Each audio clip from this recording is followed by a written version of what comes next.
नमस्कार साथियों, मेरे चैनल में आप सबों का स्वागत है। आज हम लोग शैव एवं भागवत धर्म को देखेंगे। साथ ही हम लोग 16 महाजनपदों के बारे में जानकारी प्राप्त करेंगे और इनसे आने वाले सभी प्रकार के महत्वपूर्ण प्रश्नों को देखेंगे। तो चलिए हम लोग शुरू करते हैं। पहला प्रश्न है कि नयनार कौन थे।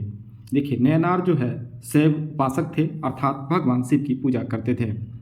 अगला प्रश्न है कि मत मयूर से क्या तात्पर्य है। मत मयूर का अर्थ है प्राचीन भारत में एक शैव संप्रदाय। अगला प्रश्न है त्रिमूर्ति तथा अर्धनारीश्वर की पूजा किस काल में प्रारंभ हुई थी। त्रिमूर्ति तथा अर्धनारीश्वर की पूजा किस काल में प्रारंभ हुई थी। तो इसका सही उत्तर होगा गुप्त काल में। अर्धनारीश्वर भगवान शिव को कहा जाता है। अगला प्रश्न है कि मेगास्थनीज ने भगवान शिव को कौन सी संज्ञा दी। मेगास्थनीज भगवान शिव को डायोनिसस कहा। अगला प्रश्न है कि जैन ग्रंथ उत्तराध्ययन सूत्र में वासुदेव का संबंध किस जैन तीर्थकर से बताया गया है। तो इसका उत्तर होगा अरिष्ट नेमि। अरिष्ट नेमि से इसका संबंध बताया गया है। अगला प्रश्न है कि लिंग पूजा का प्रथम स्पष्ट उल्लेख किस पुराण में मिलता है। तो लिंग पूजा का प्रथम स्पष्ट उल्लेख मत्स्य पुराण में मिलता है। आगे नोट है अथर्ववेद एवं श्वेताश्वर उपनिषद में शिव का नाम महादेव मिलता है। अथर्ववेद और श्वेताश्वर में भगवान शिव का नाम महादेव मिलता है। शिव की प्राचीनतम मूर्ति पहली शताब्दी ईसा की मद्रास के निकट रेणुगुंटा में सिद्ध गुडीमल्लम लिंग के रूप में प्राप्त हुई है। अगला प्रश्न है कि अर्धनारीश्वर मूर्ति में आधे शिव तथा आधी पार्वती किसके प्रतीक हैं। इसका सही उत्तर होगा देवी और उसकी शक्ति के योग का प्रतीक है। अगला प्रश्न है दक्षिण भारत में शैव आंदोलन में किसकी भूमिका प्रमुख थी। तो दक्षिण भारत के शैव आंदोलन में नयनार संतों की भूमिका प्रमुख थी। अगला प्रश्न है कि नयनार संतों की संख्या कितनी थी। तो नयनार संतों की संख्या 63 थी। अगला प्रश्न है कि एक संप्रदाय के रूप में शैव धर्म का प्रारंभ किस काल में हुआ। तो शैव धर्म का प्रारंभ शुंग और सातवाहन काल में हुआ था। आगे हम लोग देखेंगे प्रमुख दर्शन व प्रतिपादक, जिसमें हम लोग दर्शन देखेंगे और उसका आधार ग्रंथ क्या है और उसके प्रतिपादक कौन हैं। तो सबसे पहला है सांख्य दर्शन, जिनका आधार ग्रंथ है सांख्य सूत्र और इसके प्रतिपादक हैं कपिल मुनि। दूसरा है न्याय दर्शन, जिसके आधार ग्रंथ हैं न्याय सूत्र और इसके प्रतिपादक हैं अक्षपाद गौतम। तीसरा है योग दर्शन, योग दर्शन जिसके आधार ग्रंथ हैं योग सूत्र और इसके प्रतिपादक हैं पतंजलि। चौथा है वैशेषिक दर्शन, जिसके आधार ग्रंथ है वैशेषिक सूत्र और इसके प्रतिपादक हैं कनाद या उलुक। अगला है मीमांस पूर्व, मीमांस पूर्व जिनका आधार ग्रंथ है मीमांस सूत्र और इसके प्रतिपादक हैं जैमिनी।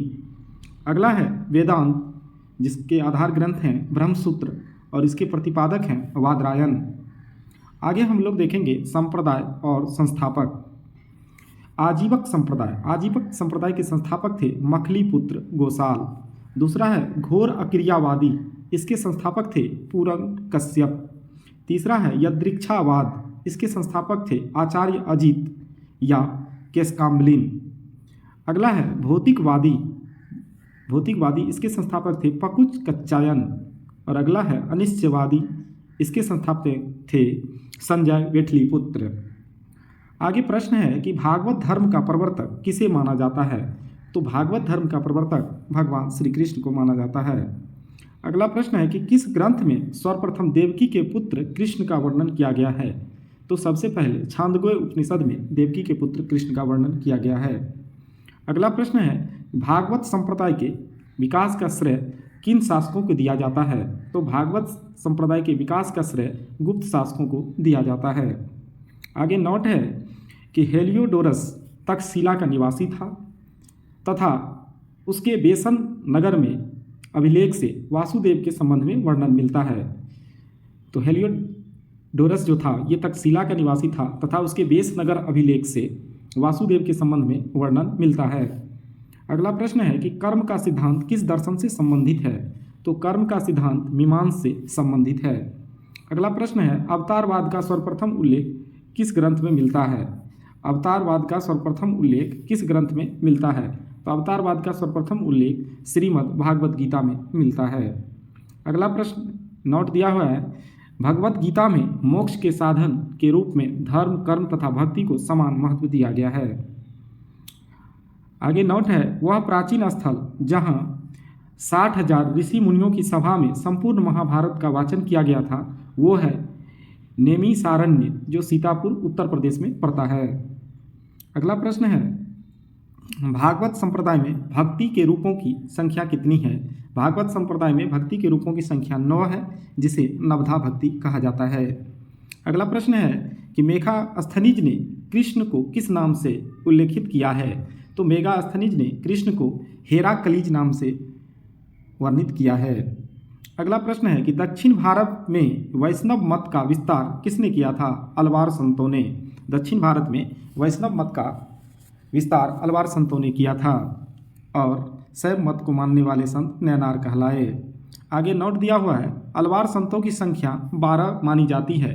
इन संतों में अंडाल नामक महिला संत का भी उल्लेख है, जिन्हें दक्षिण की मीरा भी कहा जाता है। दक्षिण की मीरा अंडाल को कहा जाता है। अलवार संतों की संख्या 12 थी, जबकि नैनार संतों की संख्या 63 है।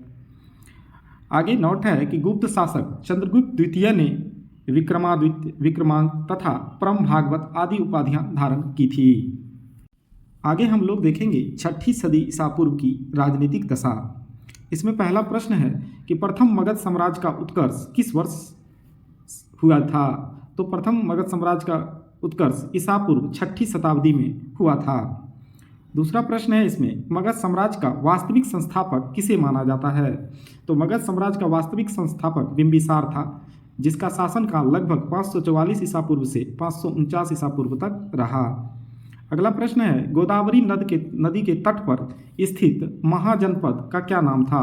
तो गोदावरी नदी के तट पर जो महाजनपद था उसका नाम अस्मक था, जो दक्षिण भारत में स्थित एकमात्र महाजनपद था। अगला प्रश्न है कि नंद वंश के पश्चात मगध पर किस वंश ने शासन किया? तो नंद वंश के पश्चात मगध पर मौर्य वंश ने शासन किया। अगला प्रश्न है कि पाटलिपुत्र को किस शासक ने सर्वप्रथम अपनी राजधानी बनाया? पाटलिपुत्र को सर्वप्रथम उदयन ने अपना राजधानी बनाया। अगला प्रश्न है कि उदयन वासवदत्ता की कहानी किस स्थान विशेष से संबंधित है? तो ये उज्जैन से संबंधित है। आगे नोट है, सिकंदर के आक्रमण के समय उत्तर भारत में नंदवंशीय शासक घनानंद का शासन था, जो मगध के नाम से जाना जाता था। अगला प्रश्न है, गौतम बुद्ध के समय का प्रसिद्ध वेद जीवक को किसने अपने दरबार में स्थान प्रदान किया था? तो बिंबिसार ने प्रसिद्ध वेद जीवक को अपने दरबार में स्थान दिया था। अगला प्रश्न है कि प्राचीन स्थान श्रावस्ती का नगर विन्यास किस आकृति का था? तो श्रावस्ती का नगर विन्यास अर्धचंद्राकार था। अगला प्रश्न है कि मगध के किस शासक ने राज्यारोहण के लिए अपने पिता की हत्या की एवं स्वयं भी अपने पुत्र द्वारा मारा गया था? तो ये था अजातशत्रु। अजातशत्रु ने अपने पिता बिंबिसार का वध किया था, फिर अजातशत्रु को उसके पुत्र उदयन ने वध कर डाला। अगला प्रश्न हम लोग देखेंगे, सिकंदर एवं पोरस की सेनाओं के मध्य किस नदी के तट पर युद्ध हुआ था? तो यह युद्ध झेलम नदी के तट पर हुआ था। अगला प्रश्न है, किस शासक को परशुराम का दूसरा अवतार कहा जाता है? तो ये महापद्मनंद को परशुराम का दूसरा अवतार कहा जाता है। आगे हम लोग देखेंगे सिकंदर के समकालीन यूनानी लेखकों का विवरण। लेखक, समय और प्रमुख रचनाओं को देखते हैं। सबसे पहले है अरिस्टोब्यूल। अरिस्टोब्यूल जो है ये 327 ईसा पूर्व से 326 ईसा पूर्व के बीच भारत का भ्रमण किया। इनकी प्रमुख रचनाएं थी युद्ध का इतिहास। दूसरा है ओनोसेक्रिटस, ये 327 ईसा पूर्व से लेकर के 326 ईसा पूर्व तक भारत की यात्रा की और इन्होंने लिखा सिकंदर की जीवनी। तीसरा है निर्याकस, जो कि 327 ईसा पूर्व से 326 ईसा पूर्व तक भारत का भ्रमण किया और इनकी रचनाएं थी स्ट्रेबो व एरियन विवरण। आगे हम लोग देखते हैं ओनोसेक्रिटस, ये जहाजी बेड़े का चालक था। ओनोसेक्रिटस जहाजी बेड़े का चालक था और निर्याकस सिकंदर के जहाजी बेड़े का एडमिरल था। आगे हम लोग देखेंगे 16 महाजनपद और उनकी राजधानियाँ। सबसे पहला महाजनपद है अंग। अंग की राजधानी है चंपा। प्राचीन समय में इसका नाम था मालिनी, जो मुंगेर जिला में स्थित था। दूसरा है मगध। मगध की राजधानी गिरिब्रज थी, जो कि जिसे राजगिरी भी कहा जाता है। तीसरा था मल। मल की राजधानी कुशीनारा या पावापुरी, जो कि देवरिया गोरखपुर, जो कि उत्तर प्रदेश में स्थित है। चौथा था काशी। काशी जो है ये वाराणसी में स्थित था। पांचवा था कोसल। कोसल की राजधानी श्रावस्ती, जिसे अयोध्या भी कहा जाता है, जो फैजाबाद उत्तर प्रदेश में स्थित है। छठा था पंचाल। पंचाल की राजधानी थी उत्तरी पंचाल का अहिछत्र एवं दक्षिणी पंचाल का काम्पिल्य था। सातवां है कुरु। कुरु की राजधानी इंद्रप्रस्थ थी, जो मेरठ में पड़ता है, दक्षिण पूर्व हरियाणा। उसके बाद अगला है वज्जी। वज्जी की राजधानी विदेह या मिथिला था। नौवां है मत्स्य। मत्स्य की राजधानी विराटनगर, जो कि जयपुर में स्थित है। 10वां है वत्स। वत्स की राजधानी कौशाम्बी, इलाहाबाद में पड़ता है। 11वां है सुरसेन। सुरसेन की राजधानी मथुरा थी। 12वां महाजनपद है चेदी। चेदी की राजधानी सोथितवती या सुक्तिमती थी। 13वां महाजनपद है अस्मक। अस्मक की राजधानी पोतन या पोटली थी। 14वां है अवंती। अवंती की राजधानी उत्तरी अवंती की राजधानी उज्जैन एवं दक्षिणी अवंती की राजधानी माहिष्मती थी। अगला है गांधार। गांधार की राजधानी तक्षशिला था, जो कि पाकिस्तान में स्थित था। और 16वां महाजनपद है कंबोज, जिसका राजधानी हाटक राजपुर था, जो कि कश्मीर में स्थित था। आगे 16 महाजनपदों में से वज्जी तथा मल महाजनपद में गणतांत्रिक शासन व्यवस्था थी। तो सबसे पहले गणतांत्रिक शासन प्रणाली वज्जी तथा मल महाजनपद में था। अगला प्रश्न है हर्यक वंश का अंतिम शासक कौन था? हर्यक वंश का अंतिम शासक नागदशक था। अगला प्रश्न है उज्जैन का प्राचीनतम नाम क्या था? उज्जैन का प्राचीनतम नाम अवंतिका था। सिकंदर की मृत्यु कहाँ हुई थी? इसका उत्तर होगा बेबीलोन में 323 ईसा पूर्व में हुआ था। अगला प्रश्न है ग्रीक लेखकों ने किस शासक का उल्लेख अग्रमीज एवं जैंद्रमीज नाम से किया है? तो इसका उत्तर होगा घनानंद। घनानंद को ग्रीक लेखकों ने अग्रमीज एवं जैंद्रमीज नाम दिया था। आगे नोट दिया है कि बौद्ध ग्रंथ अंगुत्तर निकाय एवं जैन ग्रंथ भगवती सूत्र में 16 महाजनपदों का उल्लेख मिलता है। धन्यवाद दोस्तों। अगर वीडियो अच्छी लगी तो वीडियो को लाइक करें, शेयर करें और इसी तरह के वीडियो को देखने के लिए मेरे चैनल को सब्सक्राइब करें। धन्यवाद।